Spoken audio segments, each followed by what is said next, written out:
മുസ്ലിം league വർഷങ്ങൾക്ക് ശേഷം ഒരു വനിതാ സ്ഥാനാർത്ഥിയെ നിർത്തിയിരിക്കുന്നു. പത്രമാധ്യമങ്ങളിൽ പല വാർത്തകളും വരുന്നു. സമസ്ത എതിർത്തു, സമസ്തയുടെ യോജിപ്പ് വിയോജിപ്പ്. ഒരു വനിതാ സ്ഥാനാർത്ഥിയെ നിർത്തണമോ നിർത്തണ്ടേ എന്നുള്ളത് അവരുടെ ഒരു ആഭ്യന്തരമായ പ്രശ്നമല്ലേ? അതിൽ സമസ്ത ഇടപെടേണ്ടതുണ്ടോ? അല്ല, അത് ഇപ്പോൾ ചോദിച്ചാൽ പിന്നെ വനിതാ സ്ഥാനാർത്ഥിനെ സംബന്ധിച്ച് സമസ്ത അങ്ങനെയൊക്കെ പല ഇതുപോലെ കേട്ടു. സമസ്ത കണ്ണുരുട്ടി, അപ്പോൾ പേടിച്ചു എന്നൊക്കെ. അങ്ങനെ സമസ്ത അങ്ങനെ കണ്ണുരുട്ടിയിട്ടൊന്നുമില്ല. സമസ്തയിൽ പെട്ട ആരെങ്കിലും അതിൻ്റെ മതപരമായ വീക്ഷണങ്ങൾ ചിലപ്പോൾ പറഞ്ഞിട്ടുണ്ടാവാം. അതോടുകൂടി തന്നെ മുസ്ലിം ലീഗ് എന്നുള്ളത് ഒരു സെക്കുലർ സ്വഭാവമുള്ള ഒരു രാഷ്ട്രീയ പാർട്ടിയാണ്. ഒരു മതത്തിൻ്റെ പേരിൽ സംഘടിപ്പിക്കപ്പെട്ട പാർട്ടിയല്ല. മതത്തിൻ്റെ മുസ്ലിം എന്നുള്ള പേരുണ്ടെങ്കിലും മുസ്ലിങ്ങളെ മാത്രം അവകാശങ്ങൾ നേടിയെടുക്കുന്ന പാർട്ടിയല്ല. മുസ്ലിങ്ങളെയും ഇവിടുത്തെ ന്യൂനപക്ഷങ്ങളെയൊക്കെ അവകാശങ്ങൾ പ്രത്യേകം നേടിയെടുക്കുക. അതോടൊപ്പം ഈ ഇന്ത്യ രാജ്യത്തിൻ്റെ മതേതരത്വ സ്വഭാവവും ഇന്ത്യ രാജ്യത്തിൻ്റെ ഉയർച്ചയ്ക്ക് വേണ്ടി പ്രവർത്തിക്കുന്ന ഒരു പാർട്ടിയാണ് മുസ്ലിം ലീഗ് എന്നുള്ളത്. അപ്പോൾ മുസ്ലിം ലീഗിനെ സംബന്ധിച്ചിടത്തോളം ചിലപ്പോൾ സ്ഥാനാർത്ഥി നിർണയത്തിൽ ചിലപ്പോൾ സംവരണ സീറ്റിൽ നിർബന്ധമായിട്ട് പരിഗണിക്കേണ്ടി വരും. അതാണിപ്പോൾ പഞ്ചായത്തുകളിലൊക്കെ കാണുന്നത്. അതല്ലാതെയും ചിലപ്പോൾ പരിഗണിക്കേണ്ട ഒരു പ്രത്യേക ഘട്ടങ്ങൾ അവർക്കുണ്ടാവാം.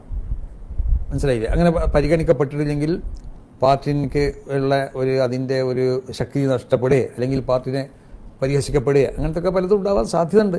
അപ്പോൾ ആ നിലക്ക് പരിഗണിക്കപ്പെടേണ്ട ചില സന്ദർഭങ്ങളിൽ അവർ പരിഗണിച്ചാൽ അതൊരു തെറ്റാണെന്നൊന്നും പറയാൻ പറ്റില്ല. അത് അവർ എന്നോടും ചോദിച്ചിട്ടുണ്ടായിരുന്നു.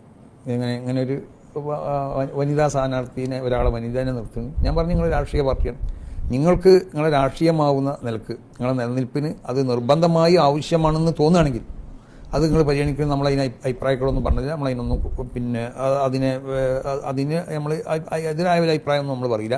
കാരണം അത് നിർബന്ധമാവണം. എങ്ങനെ ഇവർക്ക് പരിഗണിക്കൽ, ഇവർ വനിതനെ പരിഗണിക്കപ്പെടണം. ആ പരിഗണിക്കപ്പെട്ടില്ലെങ്കിൽ പാർട്ടിൻ്റെ ഇമേജ് നശിപ്പിക്കപ്പെടുന്ന നിലക്കുള്ള പ്രസ്താവനകളും മറുപ്രസ്താവനകളൊക്കെ ആളുകളിൽ നിന്നുണ്ടാവും. അപ്പോൾ അങ്ങനത്തെ ഒരു പ്രത്യേക സാഹചര്യത്തിലായിരിക്കാം മുസ്ലിം ലീഗ് ഒരു വനിതാ സ്ഥാനാർത്ഥി എന്തായത് പരിഗണിച്ചിട്ടുള്ളത്. ഇതുമായി ബന്ധപ്പെട്ട് സമസ്തയുടെ പോഷക സംഘടനകളെ പലരും ചില അഭിപ്രായങ്ങളൊക്കെ പറയും. അതൊരു സമസ്തയുടെ അഭിപ്രായമായി പരിഗണിക്കേണ്ടതുണ്ട്? അതൊരിക്കലില്ല. സമസ്ത കേരള ജമീയത്ത്, പലപ്പോഴും ഞാൻ പറഞ്ഞതല്ലോ, സമസ്ത കേരള ജമീയത്തുൽ ഉലമയുടെ നിലപാടുകളും അതിൻ്റെ ഔദ്യോഗിക പിന്നെ സ്വഭാവങ്ങളൊക്കെ പറയേണ്ടത് അത് സമസ്ത കേരള ജമീയത്തുൽ ഉലമയുടെ പ്രസിഡന്റ് എന്നുള്ള നിലക്ക് ഞാനോ അല്ലെങ്കിൽ ഇതിൻ്റെ സെക്രട്ടറി എന്നുള്ള നിലക്ക് പ്രൊഫസർ കെ ആലിക്കുട്ടി മുസ്ലിയാരോ അല്ലെങ്കിൽ സമസ്ത കേരള ജമീയത്തുൽ ഉലമയുടെ മുഷാവറ അംഗങ്ങൾ കൂടിയിരിക്കണം. അങ്ങനെ കൂടി തീരുമാനം എടുക്കാൻ പറ്റാത്തൊരു സന്ദർഭങ്ങളിലാണെങ്കിൽ അത് ഞങ്ങൾ ഒരാൾ പറയും. അല്ലെങ്കിൽ സമസ്തൻ്റെ മറ്റു ഉയർന്ന നേതാക്കന്മാരുണ്ടല്ലോ, അവരുമായി അന്വേഷണം നടത്തിയതിന് ശേഷം പറയും.